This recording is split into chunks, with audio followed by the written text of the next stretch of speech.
அனைவருக்கும் வணக்கம். Dynamics central orbit யூனிட்ல அடுத்ததான் நம்ம ஒரு புக்கர் பார்க்க போறோம். To show that a central orbit is a plane curve. So அதுக்கு முன்னாடி சென்ட்ரல் ஆர்பிட்னா ஏற்கனவே பார்த்துட்டோம். ஜஸ்ட் ஒரு ரீகேப் பண்ணிட்டு வந்துடலாம். ஸோ சென்ட்ரல் ஃபோர்ஸ்ல இருந்து தான் நம்ம படிச்சோம் இல்லையா? Central force is a force whose line of action is always passes through a fixed பாயிண்டாக இருக்கும். இப்போ சன்னு வந்து உங்களுக்கு ஃபிக்ஸடாக வச்சுக்கிறோம் அப்படின்னா அந்த கோள்கள் எல்லாமே அதை மையமாக வச்சு தான் உங்களுக்கு சுற்றிட்டு இருக்கு. ஓகே, ஸோ அந்த ஃபோர்ஸ் வந்து டுவர்ட்ஸ் சென்டராக இருக்கலாம், அவே ஃப்ரம் சென்டராக இருக்கலாம். ஸோ டுவர்ட்ஸ் சென்டராக இருந்தால் அது அட்ராக்டிவ் ஃபோர்ஸ் சொல்கிறோம். அவே ஃப்ரம் த சென்டர், அதாவது அவே ஃப்ரம் த போலாக இருந்துச்சுன்னா அது ரிப்பல்சிவ் ஃபோர்ஸ்ன்னு நம்ம சொல்கிறோம்.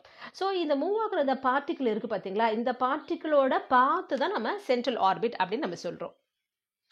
ஸோ அந்த ஃபிக்ஸட் பாயிண்ட்டு தான் நம்ம போல் சொல்லுவோம், இல்லைன்னா சென்டர் ஆஃப் ஃபோர்ஸ்ன்னு சொல்லுவோம். ஸோ லெட் அந்த அசம்ஷன்லாம் நம்ம எடுத்துக்கிறோம். Let OP the centre of force. P வந்து position of a particle at time T. டீன்ற டைமில் அந்த பார்ட்டிகளோட பொசிஷன் பி இங்கே இருக்குது. மேபி கொஞ்சம் டைமுக்கு அப்புறம் இங்கே இருக்கலாம், இப்படி மூவ் ஆகலாம், இல்லை இப்படி போயிட்டு இருக்கலாம். ரைட், இந்த ஓக்கும் இந்த மூவ் ஆகிற இந்த பாயிண்ட்டுக்கும் அதை ஜாயின் பண்ணும்போது ஒரு வெக்டார் கிடைக்குது பார்த்தீங்களா, ஓபி வெக்டார். அதை தான் நம்ம ஆர் வெக்டார் சொல்கிறோம். இது வந்து பார்த்தீங்கன்னா ஓலிருந்து பியை நோக்கி அவே ஃப்ரம் ஓவா இருக்கும்போது ஆர் வந்து இன்க்ரீஸ் ஆகுது. ஸோ அந்த இன்க்ரீஸ் ஆகிற டைரக்ஷன் தான் நம்ம பாசிட்டிவ் டைரக்ஷன் சொல்கிறோம். இந்த டைரக்ஷன் தான் ரேடியஸ் வெக்டார், இந்த டைரக்ஷன் தான் நம்ம ரேடியல் டைரக்ஷன் அப்படின்னு நம்ம சொல்கிறோம். ஓகே, ஸோ அப்போ இது ஆர் வெக்டார் சொல்லும் போது இது வெக்டார் நமக்கு அங்கே என்ன இருக்கும், ஒரு ஸ்கேலார் ஒன்று இருக்கும், ஒரு டைரக்ஷன் ஒன்று இருக்கும். அப்போ இந்த ஆர் வெக்டரோட டைரக்ஷன் வந்து ஓலிருந்து பிக்கு போகுது, ஓபி, அதுதான் டைரக்ஷன்.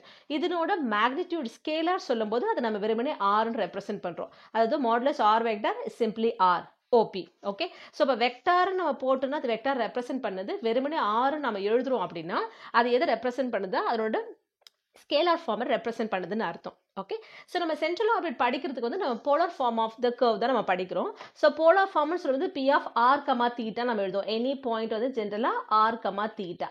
ஸோ ஆர் வந்து இந்த ரேடியஸ் வெக்டாரோட ஸ்கேலார் ஃபார்ம். தீட்டா வந்து இப்படி இங்கே ஓலிருந்து பாஸ் ஆகிற ஒரு இனிஷியல் லைன் இருக்கும் பார்த்தீங்களா, ஃபிக்ஸட் லைன். அந்த லைனோட உண்டாக்குற கோணம் தான் தீட்டா. ஓகே, ஸோ இதுதான் இருக்கிறது உங்களுக்கு. ஸோ இப்போ இதில் ஆர் கேப்ன்றது வந்து unit vector along OP. So அப்போ ஆர் வெக்டரை நம்ம ஜென்ரலாக எப்படி எழுதலாம்னா, ஒரு வெக்டரை நம்ம எப்படி எழுதலாம்னா அதோட scalar into unit vector in that direction. So R vector can be written as R into R cap. So அப்போ ஆர் வெக்டார் சொன்னால் வெக்டார் ஃபார்ம், வெறுமனே ஆர் சொன்னால் ஸ்கேலார் ஃபார்ம்.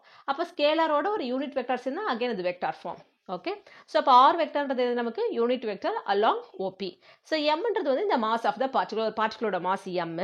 ஸோ இந்த சென்ட்ரல் ஆர்பிட்டில் நமக்கு ஒரே ஒரு ஃபோர்ஸ் மட்டும் தான் ஆக்ட் ஆகிட்டு இருக்கும், அது சென்ட்ரல் ஃபோர்ஸ். ஒன்று இது அவே ஃப்ரம் ஓவாக இருக்கும், அவே ஃப்ரம் த ஃபிக்ஸட் பாயிண்ட்டாக இருக்கும், இல்லை டுவர்ட்ஸ் த ஃபிக்ஸட் பாயிண்ட்டாக இருக்கும். ஸோ அந்த ஃபோர்ஸ்க்கு வந்து இந்த பார்ட்டிகளோட மாஸும் இந்த ஃபங்க்ஷன் இன் டர்ம்ஸ் ஆஃப் ஆரில் ஒரு ஃபங்க்ஷன் இருக்கும். ஸோ அந்த யூனிட் வெக்டார் இன்ட்டு அந்த ஃபங்க்ஷன், அதுதான் ஃபை ஆஃப் ஆர்னு நம்ம சொல்கிறோம். So phi of R into R cap அப்படின்னு நம்ம சொல்லும் போது central force per unit mass. R கேப்னு சொல்லும்போது இது வெக்டார் ஃபார்ம். ஸோ இதனோட மாடுலஸ் எடுத்தோன்னா கேப் இல்லாமல் வெறும் பை ஆஃப் ஆர் மட்டும் வந்துச்சுன்னா scalar form of the central force அப்படின்னு நமக்கு அர்த்தம். ஓகே, ஸோ இதெல்லாம் அந்த பேசிக் அசம்ஷன் நம்ம எடுத்தாச்சு. இப்போ நம்ம என்ன கண்டுபிடிக்கிறோம்னா அந்த சென்ட்ரல் ஆர்பிட் இருக்குது பார்த்தீங்களா, இந்த பியோட பாத்தை நம்ம கண்டுபிடிக்க போகிறோம். அந்த பாத்து தான் சென்ட்ரல் ஆர்பிட் சொல்கிறோம். அந்த பாத் வந்து பிளேன் கர்வ் அப்படின்னு சொல்கிறோம். அது ஒரு பிளேனில் தான் மூவ் ஆகிட்டு இருக்கா அப்படின்னு நம்ம ப்ரூவ் பண்ண போகிறோம். பிளேன்னா 2 டைமென்ஷனில் இருக்கிறது. ஓகேவா? ஸோ அதை நம்ம ப்ரூவ் பண்ணணும். ஸோ இதுக்கு நம்ம என்ன பண்ணுறோம்னா, இப்போ இங்கே ஒரே ஒரு ஃபோர்ஸ் தான் ஆக்ட் ஆகிட்டு இருக்கு இல்லையா, ஸோ அது சென்ட்ரல் ஃபோர்ஸ் நம்ம சொல்லிட்டோம். ஸோ அப்போ ஈக்குவேஷன் ஆஃப் மோஷன் நம்ம எழுத போகிறோம். ஸோ ஈக்குவேஷன் ஆஃப் மோஷன் என்னது, force equal to mass into acceleration. மாஸை விட்டுருங்க. இப்போ ஃபோர்ஸ் நீங்கள் பார்த்தீங்கன்னு வச்சுக்கோங்களேன், ஃபோர்ஸ்னா ஒரு பவர் வந்து ஒரு ஒரு குறிப்பிட்ட டைரக்ஷன் நம்ம கொடுக்கும்போது அந்த ஃபோர்ஸாக இருக்குது. கரெக்டாக? அப்போ ஃபோர்ஸ்னு இருக்கும்போது நம்ம ஒரு வெக்டார் ஃபார்ம்லேயும் எழுதலாம், ஸ்கேலார் ஃபார்ம்லேயும் எழுதலாம், ரெண்டுமே இருக்கும். ஸோ ஆக்சலரேஷன் அதே போல தான். ஸோ அப்போ vector form of the equation of மோஷன்னா F vector equal to M into A vector. இதில் ஃபோர்ஸும் ஆக்சலரேஷன் தான் வெக்டார் ஃபார்மில் இருக்கும். இதுவே scalar form of the equation of motion அப்படின்னா F equal to M into A. அப்போ எஃப்ன்றது வந்து மேக்னிடியூட் ஆஃப் எஃப் வெக்டார்னு அர்த்தம். அதே போல் இந்த ஏன்றது வந்து இந்த ஆக்சலரேஷனோட ஸ்கேலார் ஃபார்ம்னு அர்த்தம். Okay, so force equal to mass into acceleration இருந்து நம்ம என்ன பண்ணுறோம், mass into acceleration equal to force. இப்போ நம்ம சென்ட்ரல் ஆர்பிட் சொல்லும்போது இங்கே ஆக்ட் ஆகிற ஃபோர்ஸ் என்னது, ஒரே ஒரு ஃபோர்ஸ் தான், அது சென்ட்ரல் ஃபோர்ஸ். ஸோ அப்போ இந்த வெறுமனே ஃபோர்ஸ்க்கு பதிலாக நம்ம என்ன எழுதுறோம் அப்படின்னா central force of the particle of mass m. இந்த பார்ட்டிகளோட மாஸ் வந்து நம்ம எம்னு எடுத்துக்கிறோம். ஸோ வெறுமனே ஃபோர்ஸுக்கு பதிலாக நம்ம என்ன எழுதுறோம், central force of the particle of mass M. இப்போ mass into acceleration, so M into acceleration நம்ம வெக்டார் ஃபார்ம் தான் எடுத்திருக்கோம் இல்லையா. ஸோ ஆக்சலரேஷன் ஆர் வெக்டார் வந்து ரேடியஸ் வெக்டார், அதில் ஏற்படுற rate of change with respect to time dr vector by டிடின்னு சொன்னால் அது வந்து வெலாசிட்டி உங்களுக்கு இல்லையா. ஸோ ஆர் வெக்டார் இருக்கு. ஸோ இதை differentiate with respect to time element பற்றி நம்ம டிஃப்ரென்ஷியேட் பண்ணும்போது டிஆர் வெக்டார் பை டிடினா இது எதை ரெப்ரசென்ட் பண்ணுதுன்னா வெலாசிட்டி வி வெக்டாரை ரெப்ரசென்ட் பண்ணுது. அகைன் இந்த வி வெக்டாரில் ஏற்படுற rate of change with respect to time t சொல்லும்போது டிவி வெக்டார் பை டிடின்னு சொன்னால் இதுதான் நம்ம ஆக்சலரேஷன் ஏ வெக்டார்னு வரும். ஸோ இது எப்படி இதில் நம்ம d square r vector by d t square. So இது சிம்பிளாக வெலாசிட்டின்னு சொல்லும்போது ஆர் வெக்டார் டாட், இதுவே ஆக்சலரேஷன் சொல்லும்போது ஆர் வெக்டார் டபுள் டாட். இது ரெண்டும் இப்போ வெக்டார் ஃபார்மில் இருக்குது. இதுவே ஸ்கேலார் ஃபார்மில் எழுதுனா இப்போ V equal to R dot அப்படி எழுதுனா இது ஸ்கேலார் ஃபார்மில் எழுதுறோம்னு அர்த்தம். Okay. So A equal to R double டாட்னா இதுவும் ஆக்சலரேஷன் ஸ்கேலார் ஃபார்ம், அதாவது வெறும் மேக்னிடியூட் மட்டும் எழுதுறோம் அப்படின்னு அர்த்தம். ஓகே. ஸோ அப்போ லெஃப்ட் ஹேண்ட் சைடில் mass into acceleration, so vector form எடுக்கிறோம் ஆர் வெக்டர் டபுள் டாட். இப்போ சென்ட்ரல் ஃபோர்ஸ் இப்போ நம்ம எடுக்கும்போது என்ன எடுத்துருக்க பாருங்க, ஃபை ஆஃப் ஆர் கேப் வந்து central force per unit mass. So ஒரு இப்போ ஒரு மாஸ் அது எந்த யூனிட்ல வேணாலும் இருக்கலாம். ஜென்ரலாக ஒரு யூனிட்டுக்கு எடுக்கிறோம் அப்படின்னா ஃபார் எக்ஸாம்பிள் இப்போ நான் உங்களுக்கு புரியுறதுக்காக சொல்கிறேன், ஒரு கிலோகிராம் வெயிட்டில் இருக்கிற அந்த மாஸோட சென்ட்ரல் ஃபோர்ஸ்னா phi of R into R cap நம்ம சொல்கிறோம் அப்படின்னா, சப்போஸ் இப்போ ஒரு 80 கிலோ இருக்குன்னு வச்சுக்கோங்களேன், அதனோட ஃபோர்ஸ்னு சொல்லும்போது இந்த phi of R into R cap into 80 நம்ம போடுவோம் இல்லையா. ஸோ அதுதான் இங்கே. ஸோ அந்த சென்ட்ரல் ஃபோர்ஸோட ஓவரால் வெயிட், அந்த வெயிட் இல்லை மாஸ் வந்து எம் அப்படின்னா, ஸோ எம் இன்ட்டு அந்த மாஸ் பெர் யூனிட் இருக்கு இல்லையா அது எழுதணும். So M into phi of R into R cap. So ரெண்டு பக்கமும் சேம் அந்த மாஸ் தான் இருக்குது, மாஸை கேன்சல் பண்ணிடலாம். So R vector double dot equal to five of R into R cap. அப்போ இது ஆக்சலரேஷன் இன் வெக்டார் ஃபார்மில் எழுதியிருக்கும். இதுவும் பாருங்கள் ஆர் கேப் இருக்குது பாருங்கள். ஸோ இது சென்ட்ரல் ஃபோர்ஸோட வெக்டார் ஃபார்மில் இருக்குது. ஓகேவா. ஸோ இந்த ஈக்குவேஷன் 1 இது இருக்குது. இப்போ நம்மளோட எய்ம் என்ன அப்படின்னா சென்ட்ரல் ஆர்பிட் வந்து பிளேன் கர்வ்னு நம்ம ப்ரூவ் பண்ணுறது. ஸோ அப்போ நம்ம என்ன பண்ண போகிறோம், இந்த வெக்டார் வந்து நம்ம டிஃப்ரென்ஷியேட் பண்ண போகிறோம். So differentiation of vector in cross product எப்படி எடுக்கிறோம் அப்படின்னா d by DD of R vector cross R vector dot. ஏன்னா நமக்கு வெக்டார் சொல்லும்போது எப்பவுமே ரெண்டு விதமான வெக்டார் இருக்குது. ஒன்று வந்து ஸ்கேலார் ப்ராடக்ட் எடுப்போம். சப்போஸ் ஏ வெக்டார் ஒன்று இருக்குது, பி வெக்டார் ஒன்று இருக்குன்னா இதில் ரெண்டு விதமான மல்டிப்ளிகேஷன் நம்ம பண்ண முடியும் வெக்டாரை பொறுத்த வரைக்கும். ஸோ வெக்டாரில் எழுதும்போது நம்ம வழக்கமாக ஏதாவது ஒரு மல்டிப்ளிகேஷனாக டாட்டோ இன்ட்டோ வைப்போம் இல்லையா. வெக்டார் யூனிட் வரும்போது மட்டும் நம்ம எதுவுமே வைக்கக்கூடாது. ஏன்னா டாட்ன்றது வந்து இந்த மாதிரி வந்து டாட் ப்ராடக்ட் எதை ரெப்ரசென்ட் பண்ணுதுன்னா ஸ்கேலார் ப்ராடக்ட் ரெப்ரசென்ட் பண்ணுது. அதே போல் இது வந்து cross product. So cross product எதை கொடுக்கணும்னா உங்களுக்கு அகைன் வெக்டார் குவான்டிட்டி தான் உங்களுக்கு கொடுக்கும். ஸோ அப்போது அதே போல் இந்த ஸ்கேலாரோ இல்லை வெக்டாரோ இது ரெண்டுமே எதுக்கு நடுவில் நடக்குன்னா ரெண்டு வெக்டார்களுக்கு இடையில தான் இந்த ப்ராடக்ட் நடக்க முடியும். So a vector dot b vector அப்படின்னா கிடைக்கிற ஆன்சர் வந்து ஒரு ஸ்கேலாராக இருக்கும். அதுவே a vector cross b vector தான் கிடைக்கிற ஆன்சர் வந்து ஒரு வெக்டார் குவான்டிட்டியாக இருக்கும். Okay right. ஸோ இப்போ அதே போல் இங்கே நம்ம என்ன பண்ணுவோம், இப்போ வழக்கமாக யூவி ரூல் டிஃப்ரென்சியேஷன் நம்ம பண்ணுவோம் இல்லையா. இப்போ டி பை டிஎக்ஸ் ஆஃப் யூவினா u இன்ட்டு வி இருக்குன்னு வச்சுக்கோங்களேன். இங்கே இது வந்து சாதாரணமாக இங்கே வெக்டாரில் இருக்க டாட் கிடையாது.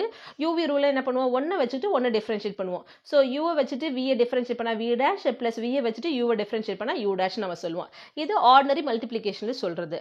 ஆனால் வெக்டாரில் வரும்போது இப்போ டாட்டாக கிராஸாக நமக்கு வரும். ஸோ இங்கே நம்ம கிராஸ் ப்ராடக்ட் எடுக்கிறோம், இந்த ரெண்டு இடத்துலையும் கிராஸ் வந்துடும். இங்கே டாட் எடுக்கிறோம், இங்கே ரெண்டு இடத்துலையும் டாட் வந்துடும். ஸோ இப்போ நம்ம என்ன இங்கே நம்ம கன்சிடர் பண்ணியிருக்கோம்னா d by DD of R vector cross R dot எடுத்திருக்கோம். அப்போது differentiation of vector cross product நம்ம கன்சிடர் பண்ணியிருக்கோம். ஸோ ஆருக்கும் ஆர் வெக்டர் டாட்க்கும். ஸோ இப்போ ஆர்ன்றது வந்து இந்த ரேடியஸ் வெக்டார். ஓகே. ஸோ இது வந்து வெலாசிட்டி. இது ரெண்டுத்துக்கு இடையில இருக்கிற ஒரு கிராஸ் ப்ராடக்ட் எடுத்து அதை நம்ம டிஃப்ரென்ஷியேட் பண்ண போகிறோம். ஸோ ஃபஸ்ட்டு ஒன்று டிஃப்ரென்ஷியேட் பண்ணுறேன். ஸோ அப்போ டிஆர் வெக்டார் பை டிடி இங்கே கிராஸ் இந்த ஆர் வெக்டர் டாட் அப்படியே இருக்கும். அதாவது ஃபஸ்ட்டு டிஃப்ரென்ஷியேட் பண்ணிட்டு செகண்ட் அப்படியே வச்சுக்கிட்டேன். ப்ளஸ் இப்போ ஃபஸ்ட்டு இருக்கிற ஆர் வெக்டர் அப்படியே வச்சிருக்கிறேன், இங்கே இருக்க கிராஸ் அப்படியே இருக்கும். இதை நம்ம டிஃப்ரென்ஷியேட் பண்ணால் டிஆர் வெக்டார் டாட் பை டிடின்னு வரும். ஸோ ஆர் வெக்டரை டிடியை பொறுத்து டிஃப்ரென்ஷியேட் பண்ண நம்ம இப்போ தான் நோட்டேஷன் சொன்னோம் இல்லையா, ஆர் வெக்டர் டாட் எழுதலான்ட்டு. ஸோ அப்போ இதுக்கு பதிலாக ஆர் வெக்டர் டாட் எழுதலாம், cross R vector dot. So அதே போல் இங்கே நம்ம பண்ணும்போது ஆர் வெக்டர் டாட்டை ஒன் மோர் டைம் டிஃப்ரென்ஷியேட் பண்ணும்போது ஆர் வெக்டர் டபுள் டாட் நமக்கு வந்துடுது. ஓகே. இப்போ தான் நம்ம ஈக்குவேஷன் 1ல் ஆர் வெக்டர் டபுள் டாட்டுக்கு நமக்கு என்ன ஆன்சர் கண்டுபிடிச்சோம், phi of R into R கேப்னு வச்சுருக்கோம். அதை ரீப்ளேஸ் பண்ணுறேன். கிராஸ் ப்ராடக்ட்டை பொறுத்த வரைக்கும் A vector cross A vector ஒரு வெக்டரை அந்த வெக்டாரோடையே நம்ம கிராஸ் ப்ராடக்ட் பண்ணால் கிடைக்கிற ஆன்சர் 0. வெறுமனே 0ன்னு சொல்லக்கூடாது, 0 வெக்டார் சொல்லணும். ஏன் 0 வெக்டார் சொல்கிறோம், ரெண்டு வெக்டாரை கிராஸ் ப்ராடக்ட் பண்ணும்போது கிடைக்கிற குவான்டிட்டி நமக்கு வெக்டார். ஸோ வெறுமனே 0 சொல்லாமல் 0 வெக்டார் நம்ம சொல்லணும். ஸோ அதனால இந்த இடத்துல r vector dot cross or vector dot. இந்த ரெண்டும் சேம் வெக்டர் கிராஸ் ப்ராடக்ட் பண்ணும்போது கிடைக்கிற ஆன்சர் 0 வெக்டர். சின்ஸ் ரீசனிங் கொடுத்துருக்கேன் பாருங்க, a வெக்டர் கிராஸ் a வெக்டரோட ஆன்சர் வந்து 0. ஸோ ஃபர்ஸ்ட் ஒன் 0 ஆயிடுச்சு. இப்போ இந்த செகண்ட் வெக்டர் இருக்கு பாருங்க, r vector cross phi of r into R cap இருக்கு. ஸோ உங்களுக்கு நான் இனிஷியலாகவே சொன்னேன், ஒரு வெக்டரை நம்ம எப்படி எழுதலாம்னா அதனோட scalar into unit vector in that direction. So இப்போ ஆர் வெக்டரை நம்ம எப்படி எழுதலாம்னா ஆர் இன்ட்டு ஆர் கேப்னு எழுதலாம். ஸோ அதை தான் நம்ம இங்கே ரீப்ளேஸ் பண்ண போகிறோம். ஸோ இங்கே ஆர் வெக்டர் இருக்குது பார்த்தீங்களா, இந்த ஆர் வெக்டர் பதிலாக ஆர் இன்ட்டு ஆர் கேப். இங்கே பாருங்கள், நான் இன்ட்டு எழுதும்போது பக்கத்தில் எழுதியிருக்கேன், ஒரு டாட்டோ ஒரு கிராஸோ வைக்கல, ஏன்னா நம்ம வெக்டரில் இருக்கோம். ஸோ டாட் கிராஸ் வச்சா அது வேறு மீனிங் வந்துடும். ஸோ எதுவுமே இல்லாமல் பக்கத்தில் எழுதணும். அப்படி எங்கேயாவது போட வேண்டிய அவசியம் இருந்துச்சுன்னா நீங்கள் ப்ராக்கெட் யூஸ் பண்ணிக்கோங்க ப்ராடக்ட்டுக்காக. ஓகே, ஆர்டினரி மல்டிப்ளிகேஷனாக இருந்துச்சுன்னா. ஸோ ஆர் வெக்டருக்கு பதிலாக r into R cap cross product phi of r cap. இப்போ ஆர்ன்றது என்னது, ஸ்கேலார் நம்ம ஏற்கனவே பார்த்தோம் இல்லையா, இது ஒரு ஸ்கேலார்.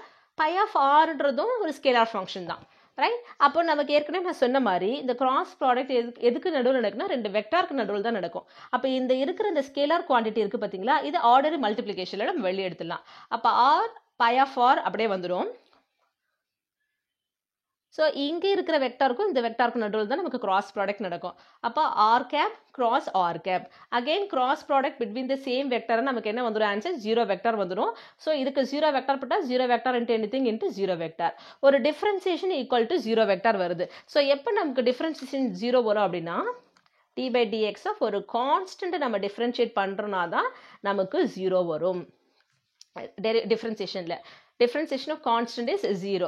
ஸோ அப்போ இங்கே 0 வருது, 0 வெக்டார் வருது அப்படின்னா வெறுமனே 0னா இது கான்ஸ்டன்ட் சொல்லுவோம். அப்போ இங்கே 0 வெக்டார் வருதுன்னா இங்கே இருக்கிற இந்த வெக்டார் குவான்டிட்டி என்னவா இருக்க முடியும், ஒரு கான்ஸ்டன்ட் வெக்டாராக தான் இருக்க முடியும். ஸோ அதனால r vector cross R vector dot is a constant vector அப்படின்னு நம்ம எழுதுறோம். ஸோ கான்ஸ்டன்ட் அப்படின்னா நம்ம வழக்கமாக சீன் ரெப்ரசென்ட் பண்ணுவோம். அப்போ கான்ஸ்டன்ட் வெக்டாரை நம்ம சி வெக்டார்னு ரெப்ரசென்ட் பண்ணலாம் இல்லையா. So let r vector cross R vector dot c vector எடுத்துக்கிறோம். சி வெக்டார் வந்து இஸ் ஏ கான்ஸ்டன்ட். இப்போ கிராஸ் ப்ராடக்டோட உங்களுக்கு இன்டர்பிரிட்டேஷன் என்ன அப்படின்னா,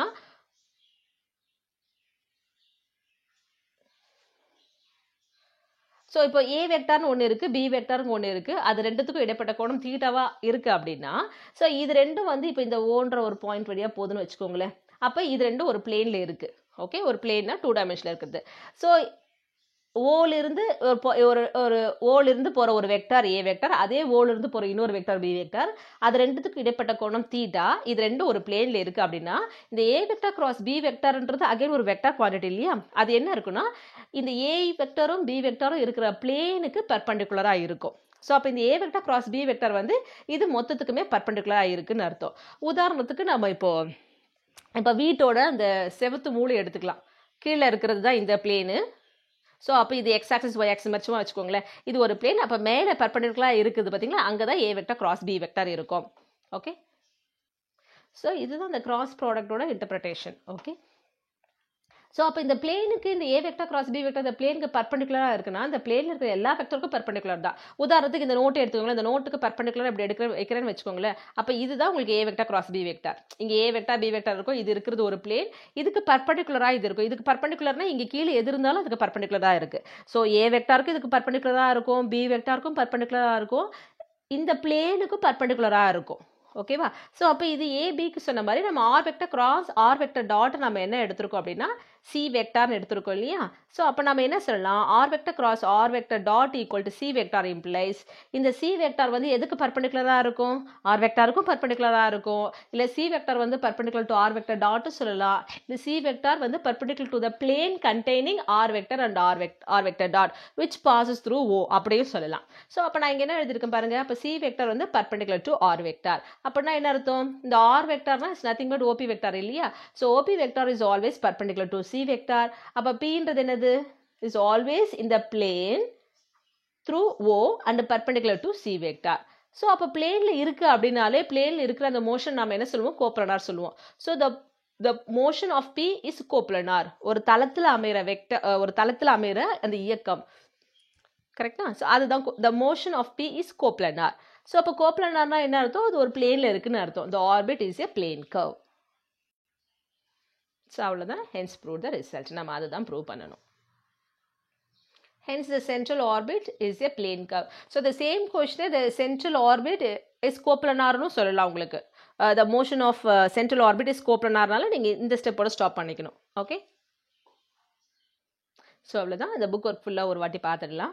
ஸோ அந்த இனிஷியல் அசம்ஷன் எடுக்கணும். Vector form of the equation of motion எடுத்திருக்கோம். ஸோ ஃபோர்ஸுக்கு பதிலாக இங்கே இருக்கிற ஃபோர்ஸ் வந்து central force. R vector double dot அதுலேருந்து நம்ம கண்டுபிடிச்சிருக்கோம். அப்புறம் differentiation of vector of cross product R வெக்டருக்கும் ஆர் வெக்டர் டாட்டுக்கும் நடுவில் எடுக்கிறோம்.